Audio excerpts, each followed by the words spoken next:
जय हिंद। मैं हूं राजेश सिन्हा। दोस्तों, आज भी बात हॉर्मुज स्ट्रेट की ही करेंगे। जाहिर है हम यहां पर बात करने वाले हैं ईरान की और अमेरिका की, यानी मुस्तफा खमनेई और डोनाल्ड ट्रंप की। जो महायुद्ध हुआ था 40 दिनों का, उसके बारे में, और साथ में अभी जो वहां पर चल रहा है उसके बारे में नई जानकारी जो मैं आपके लिए लेकर आया हूं, वो डोनाल्ड ट्रंप के माथे पर जो चिंता की लकीर है वो पहले से ज्यादा गहरी कर रही है। यही है, इसी के बारे में मैं आपको यहां अभी नई जानकारी देना चाहता हूं, और वो भी है हॉर्मुज स्ट्रेट के बारे में। आपको यह भी पता है कि हॉर्मुज स्ट्रेट ही अब वो सेंटर पॉइंट बन गया है ईरान के महायुद्ध के बाद से, क्योंकि हॉर्मुज स्ट्रेट एक ऐसी नस थी जिसे दबा देने से ईरान के द्वारा पूरी दुनिया की इकोनॉमी हिल गई थी। पूरी जानकारी आपको बताऊंगा क्या हो रहा है वहां, और नई जानकारी क्या है मैं ये भी बताऊंगा। लेकिन उसके पहले आपसे एक छोटा सा निवेदन है, आप इस चैनल को सब्सक्राइब कर लें और बेल आइकन को प्रेस कर दें, ताकि आने वाले दिनों में जो भी हम इस तरह के न्यूज़ वीडियोस आपके लिए बनाते हैं वो आपको आसानी से मिलता रहे। आइए अब वापस चलते हैं हॉर्मुज स्ट्रेट। नई जानकारी यह है कि जो हॉर्मुज स्ट्रेट है, जिसे ईरान ने बंद कर रखा है, वो 40 दिनों के महायुद्ध के वक्त से ही, और उसके बाद ईरान के समंदर में नेवल ब्लॉकेड लगा रखा है अमेरिका ने। और ये अब जो 40 दिनों का जो महायुद्ध था, अब उससे वहां से हट करके सेंटर पॉइंट आ गया है हॉर्मुज स्ट्रेट पे। ईरान कह रहा है कि अब वहां से वही जहाज गुजर पाएंगे जो ईरान की परमिशन के साथ गुजरेंगे। और इसीलिए जब भी कोई अमेरिका या अमेरिका के मित्र देशों का कोई टैंकर, कोई कार्गो शिप वहां से गुजरने लगता है और ईरान के परमिशन के बगैर चलता है, तो ईरान उस पर हमला कर देता है।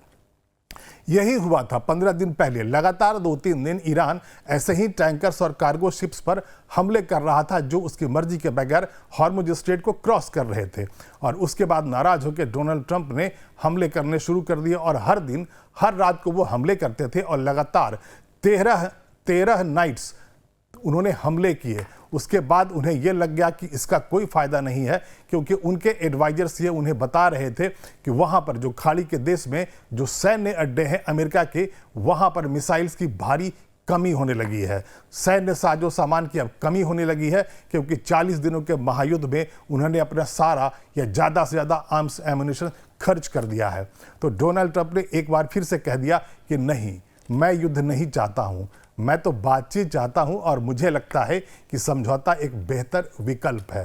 खैर, ये तो बात हो गई डोनाल्ड ट्रंप के हमले और ईरान के पलटवार की।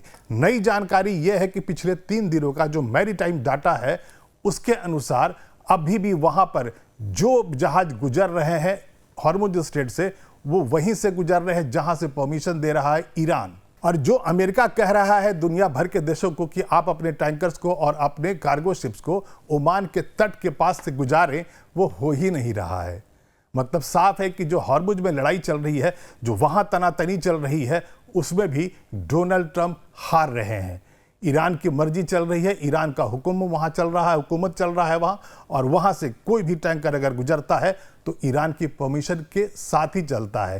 आपको यहां पर याद दिलाना बेहद जरूरी है कि डोनाल्ड ट्रंप बार बार ये कहते हैं कि हॉर्मुज पर उनका नियंत्रण है और उनकी मर्जी ही से वहां टैंकर्स गुजरेंगे या गुजरते हैं। ऐसा हो ही नहीं रहा है। तो आइए सबसे पहले मैं आपको बताता हूं उस रिपोर्ट के बारे में, जिसमें यह कहानी बताई जा रही है कि हॉर्मुज स्ट्रेट से वही टैंकर्स गुजर रहे हैं जिन्हें ईरान गुजरने दे रहा है, और ईरान के तय रूट से गुजर रहे हैं। जो अमेरिका रूट बता रहा है उससे वहां से कोई टैंकर गुजर ही नहीं रहा है। यह रिपोर्ट है मैरीटाइम इंटेलिजेंस फॉर मैरिस्क की। मैरिस्क की रिपोर्ट बताती है, जो छप रहा है मीडिया में, मैं उसे आपको पढ़कर सुनाता हूं, फिर उसे एक्सप्लेन करूंगा। यहां पर जो रिपोर्ट छपी है उसमें यह लिखा हुआ है, a total of 78 ships have been observe crossing the strait of Hormuz since Saturday. मतलब शनिवार से लेकर के अभी तक, यानी 3 दिनों की बात है। 3 दिनों में 78 ऐसे कमर्शियल शिप्स देखे गए हैं जो हॉर्मुज स्ट्रेट से गुजरे हैं। Of these 20 ships are Iranian flags.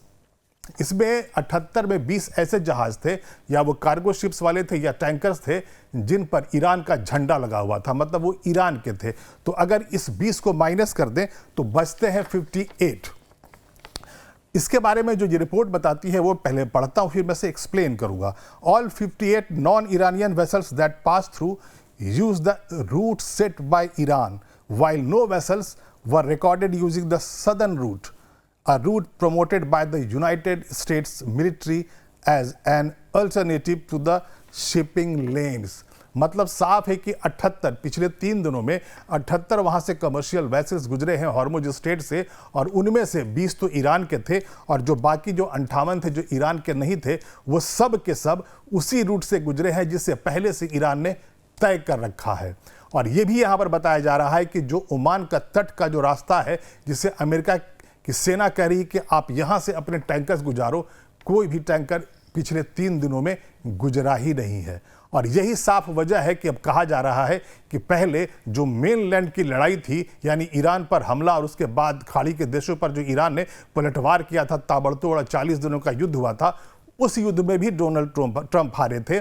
और यहाँ पर अगर बात हॉर्मुज की करने, तनातनी यहाँ है, हमला यहाँ हो रहा है, पलटवार यहाँ हो रहा है, तो यहाँ भी हॉर्मुज की लड़ाई भी डोनाल्ड ट्रंप हार गए हैं, क्योंकि उन्हें लगातार 13 नाइट्स तक तो हमला किया और उसके बाद अब 3 दिन बीत चुका है, अमेरिका हमला नहीं कर रहा है और न ही ईरान पलटवार कर रहा है। ईरान ने साफ तौर पे कह दिया है कि अगर अमेरिका हमला नहीं करेगा तो हम भी हमला नहीं करेंगे।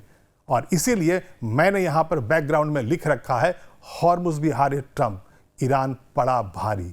बात अगर ईरान के भारी पड़ने की चल पड़ी है तो आपको याद दिलाना यह भी बहुत ज़रूरी है कि जब 28 फरवरी को ईरान पर हमला कर दिया था अमेरिका और इजराइल ने, तो उस वक्त अमेरिका और इजराइल को यह लगा ही नहीं था कि ईरान इतनी मजबूती से पलटवार करेगा।